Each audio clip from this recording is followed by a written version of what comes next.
Me llamo Yolanda Morales. Tengo 62 años.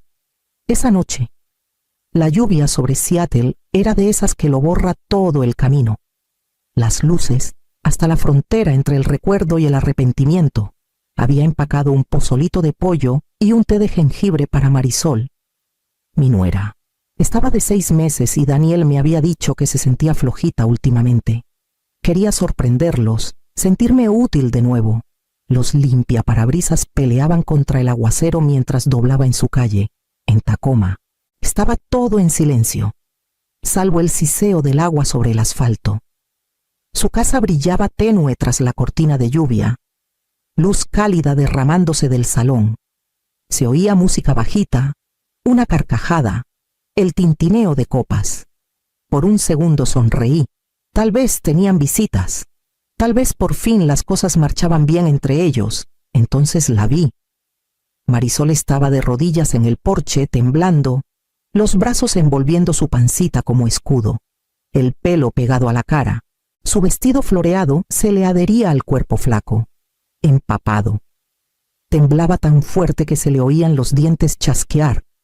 El tazón se me resbaló de las manos y se hizo añicos en la banqueta. Marisol, grité, corriendo hacia ella. Alzó la vista como si despertara de una pesadilla. Tenía los ojos rojos, los labios morados. Dijo que pensara en lo que hice, susurró. ¿Qué hiciste? Me compré un vestido, dijo. ¿De maternidad? La lluvia arreció, filosa como agujas. Le eché mi chamarra encima, sintiendo la curva chiquita y frágil de su pancita bajo mis palmas. La rabia me subió como lumbre bajo el hielo. La ayudé a levantarse. De adentro salió otra carcajada la voz de Daniel, despreocupada, descuidada. Algo se me rompió por dentro. Yo había criado esa voz. Le había enseñado a hablar con cariño, a rezar antes de comer.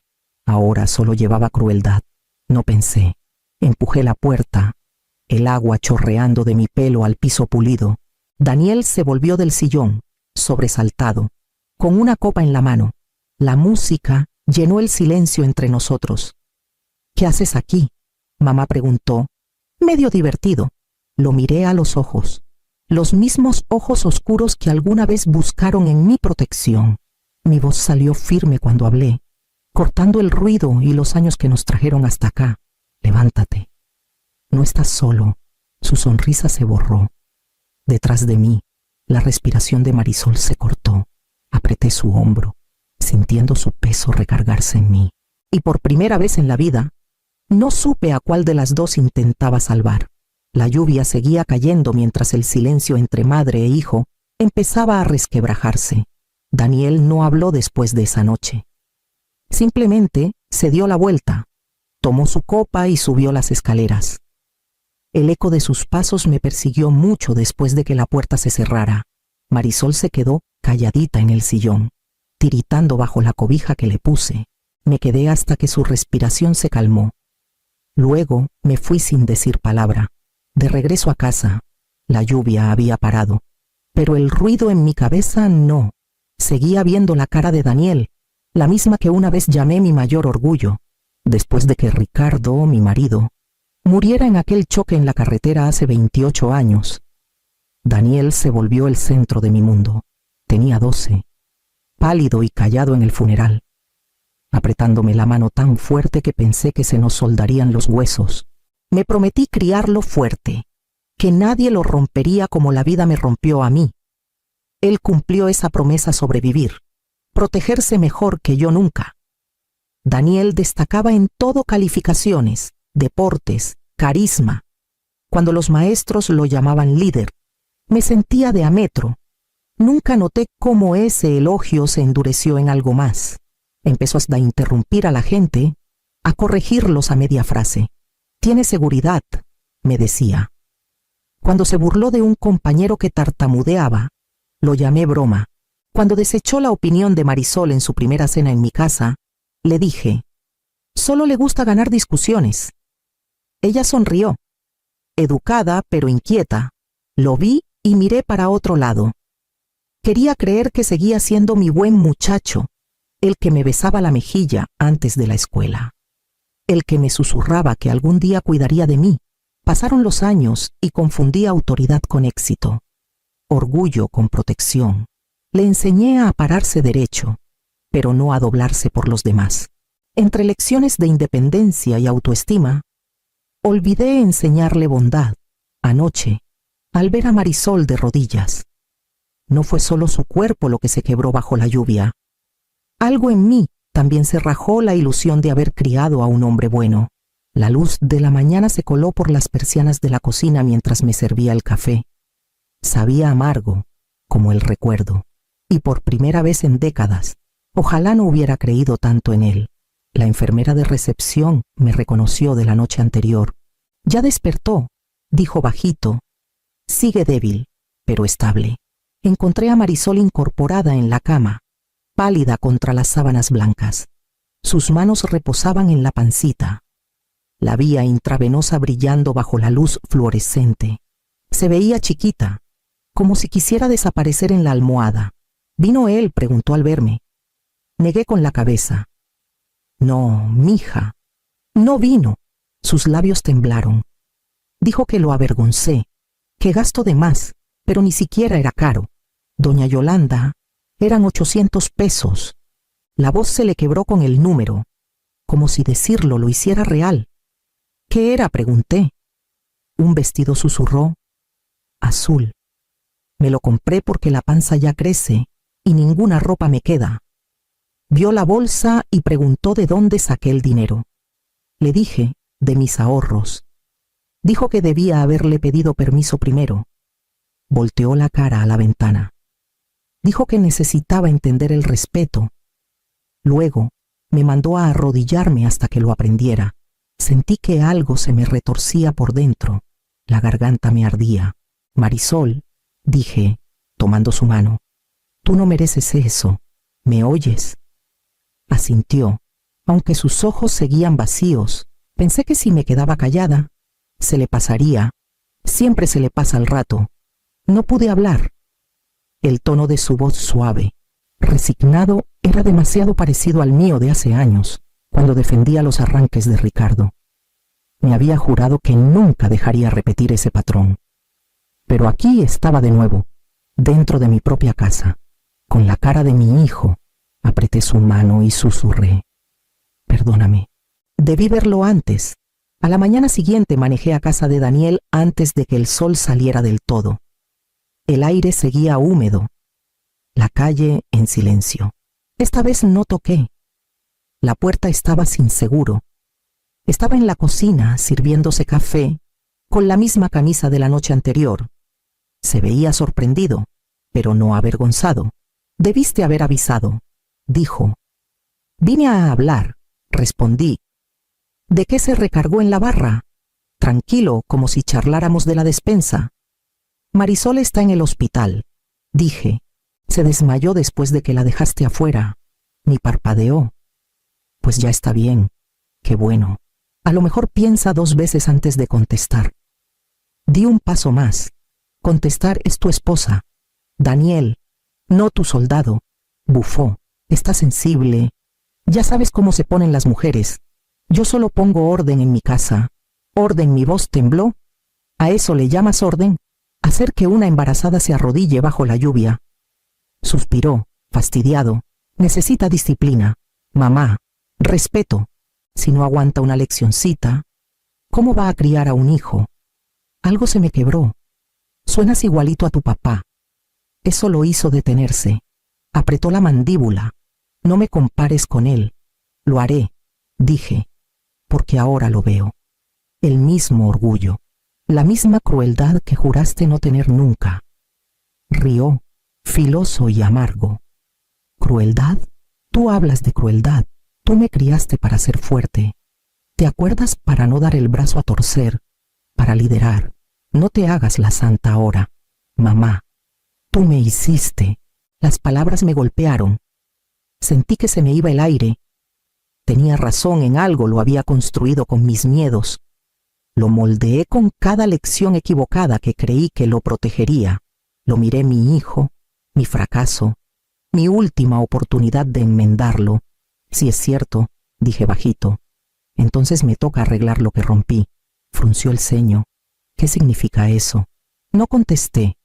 Pasé junto a él hacia la puerta. Significa que esto se acaba aquí. Dije, se acabaron las excusas, tuyas y mías. Detrás, gritó, vas a voltearte contra tu propio hijo por ella. Me detuve lo justo para decir, me voltearía contra cualquiera que olvide cómo debe verse el amor. Luego, lo dejé parado en su cocina perfecta, con el olor a café llenando el silencio que él mismo creó. Empezó 2 días después del enfrentamiento. Marisol seguía en el hospital cuando oí el primer chisme. Pasé por la tiendita del barrio, en Puyallup, a comprar pan y leche. La cajera, a quien conocía de años, sonrió apenas. Oí que la esposa de Daniel tuvo un ataque, dijo, pasando el pan por el lector. Pobrecita. Debe estar muy estresado. Ataque, repetí, bajó la voz. Eso les dijo Daniel a los vecinos. Algo de cambios de humor, hormonas del embarazo. Ya sabes cómo se ponen algunas. Las palabras me retumbaron en los oídos. Pagué y salí sin responder. Afuera, la llovizna había vuelto, suave pero infinita. Para la tarde, la historia había crecido. Mi vecina de enfrente, doña Ramírez, llamó para ver cómo estaba. Qué pena. Yolanda. No sabía que Marisol tenía esos problemas. Daniel es tan buen marido. Debe ser duro para él.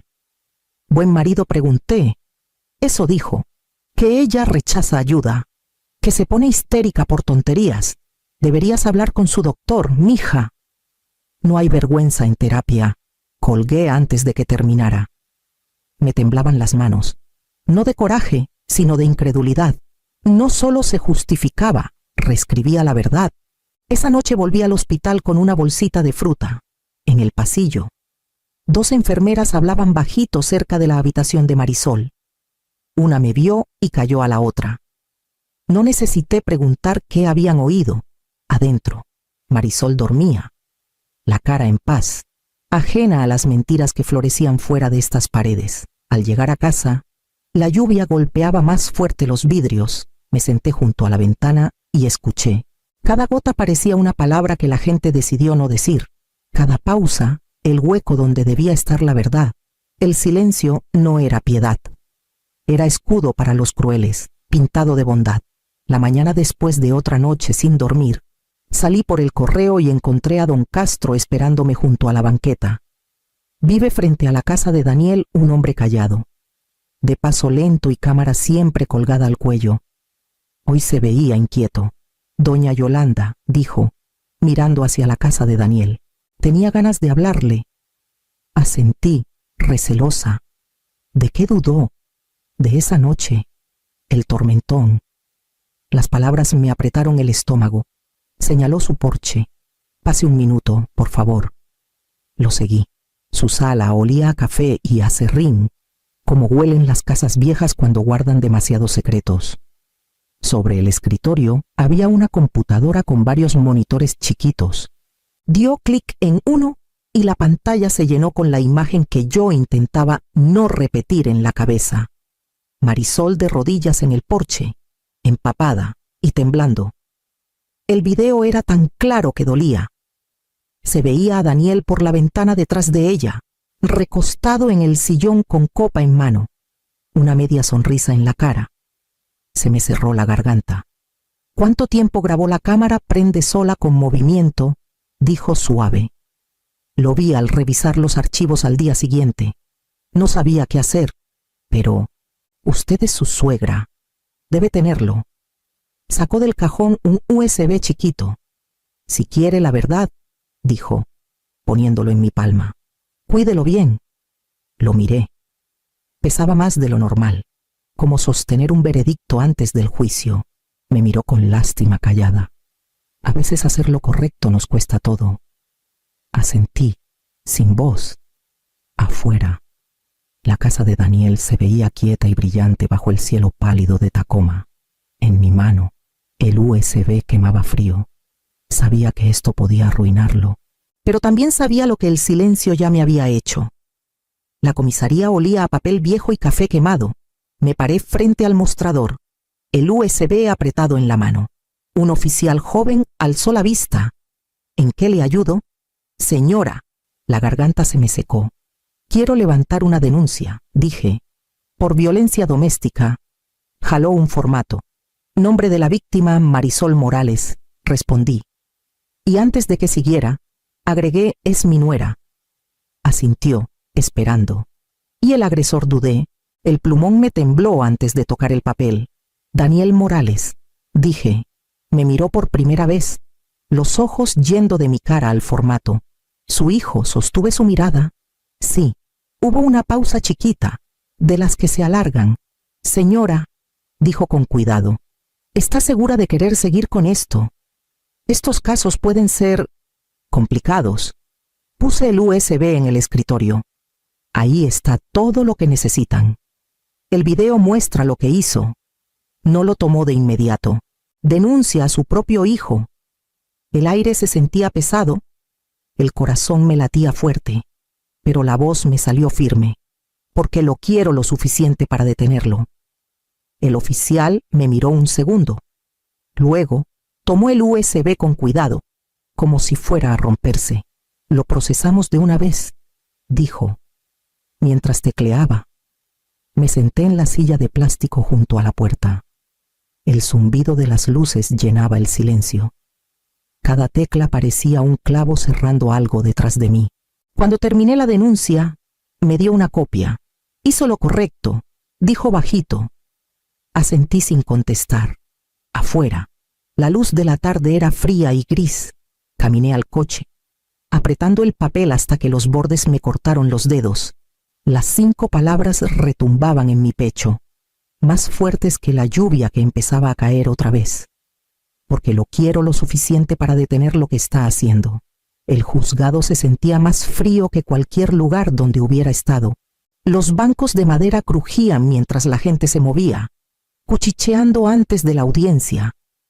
Marisol estaba junto a su abogada, pálida pero serena, una mano en la pancita por costumbre más que por necesidad. Yo me senté unas filas atrás, conteniendo el aliento. Cuando Daniel entró con su abogado, parecía casi el mismo traje planchado, zapatos lustrados, esa seguridad cuidadosa que antes admiraba. Pero sus ojos habían cambiado. Me encontraron de inmediato, duros y entrecerrados, como si yo fuera la enemiga. La jueza, una mujer canosa de mirada filosa, dio orden.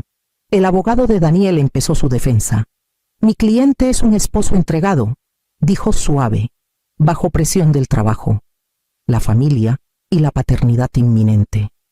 Lo de esa noche fue un malentendido, nada más. Sentí el pulso martillándome mientras la fiscal conectaba el USB. Las luces se atenuaron un poco y empezó el video. Apareció Marisol en pantalla, de rodillas en el porche, la lluvia cayendo a cántaros, Daniel adentro, copa en mano, sin moverse. Solo se oía el viento y su llanto débil.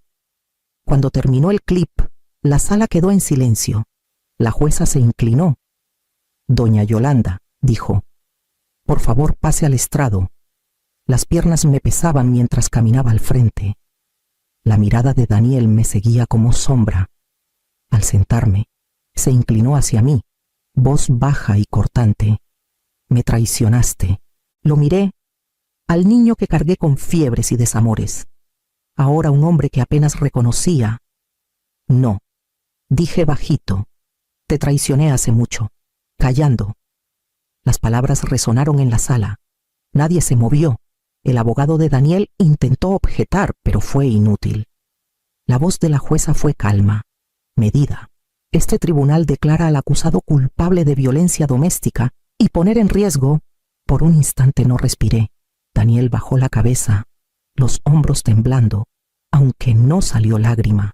Me puse de pie despacio. El veredicto retumbando en mis oídos, por primera vez en años. No lloré, solo solté el aire que había retenido desde la noche en que todo empezó. Afuera, por los ventanales altos, la lluvia rayaba el vidrio como aplauso quedito. Las semanas después del veredicto pasaron en un borrón de silencio. El teléfono casi no sonaba. Cuando lo hacía era solo para juzgar. Humillaste a tu propia familia, dijo mi hermana por teléfono. Pudiste arreglarlo en privado. No hay nada privado en la crueldad. Respondí. Colgó sin más. Los parientes dejaron de invitarme a las comidas. Los amigos de la iglesia cruzaban la calle al verme. La única que seguía llamando era Marisol. Cuando empezó la sentencia de Daniel, vendí la casa donde viví 30 años y me mudé a un lugarcito cerca del estrecho de Juan de Fuca. Era callado, gris y tranquilo. Ya no necesitaba espacio, solo aire que pudiera respirar sin culpa. Una mañana sonó un golpecito suave en la puerta. Marisol estaba ahí, con un bebé envuelto en una mantita crema. Sus ojos cansados pero claros. Esta es Esperanza, dijo con sonrisa chiquita. Llegó antes, pero es fuerte. Alargué la mano, temblando al tocar la mejilla del bebé. Parece Paz, susurré. Marisol asintió. Nunca sabrá lo que pasó, solo que tú te paraste por ella. Nos sentamos junto a la ventana, la lluvia susurrando contra el vidrio. Esperanza se movió en sus brazos, soltando un suspiro chiquito. Afuera, el cielo pasó de gris a plata y, por primera vez en meses, sentí algo cálido volver a mi pecho callado, pero firme. Pasaron meses antes de que viera su letra otra vez. El sobre era delgado, con remitente del Centro de Rehabilitación Estatal. Me senté a la mesa de la cocina mucho rato antes de abrirlo. Adentro. Sus palabras eran cortas. Tenías razón, mamá. Gracias. Sin explicaciones, sin pretextos. Solo eso. Pasé el pulgar por las letras, imaginando al niño que escribía tarjetas de cumpleaños con crayón azul, prometiendo crecer para hacerme sentir orgullosa. Tal vez esta era la primera promesa que por fin cumplía. Esa tarde salí al porche. El aire olía a lluvia, suave y conocido. Busqué el interruptor viejo junto a la puerta y encendí la luz del porche, la misma que había alumbrado el cuerpo tembloroso de Marisol meses atrás. El foco titubeó, luego se afirmó, dibujando un círculo cálido sobre el suelo mojado. Esta luz no es para que me encuentres, susurré a la lluvia. Es para mí, para recordar que no volteé la cara. Estuve ahí un buen rato, oyendo el zumbido suave de la lámpara y el ritmo constante de la lluvia. Ya no sonaba a tristeza, sonaba a perdón.